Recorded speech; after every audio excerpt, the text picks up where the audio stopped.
வணக்கம். கந்தசஷ்டி விளக்கம் தொடர்ச்சி.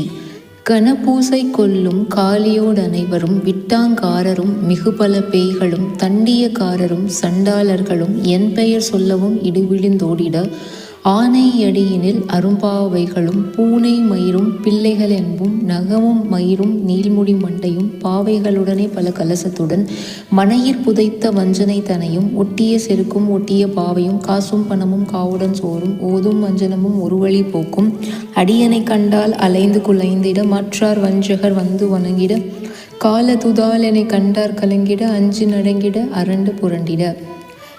இந்த வரிகள் கந்தசஷ்டி வரிகளுடைய விளக்கம் என்னென்னா, காளி பூஜை, பேய், பிசாசு, சூனியம், புதைத்த வஞ்சனை, பொம்மை மந்திரம் போன்ற எந்த தீய சக்திகளும் முருகன் பெயரை சொன்னால் இடி அடைஞ்சிட்டு போல ஓடி போயிடுமா.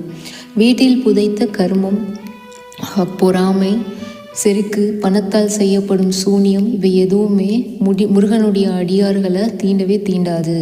எதிரிகள் பார்த்தாலே பயந்து நடுங்கி அடியார்களை பார்த்தாலே வணங்குவாங்களாம்.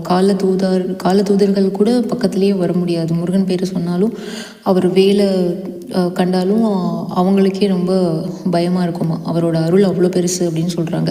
மொத்தத்தில் முருகன் அருள் இருந்தால் எந்த தீய சக்தியும் அடியார்களை அணுகவே முடியாது அப்படிங்கிற முழு சரணாகதி நம்பிக்கையே இந்த வரிகளுடைய அர்த்தம்.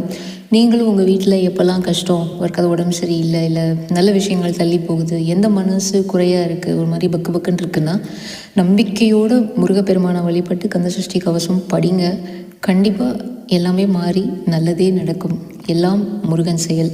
நன்றி, வணக்கம்.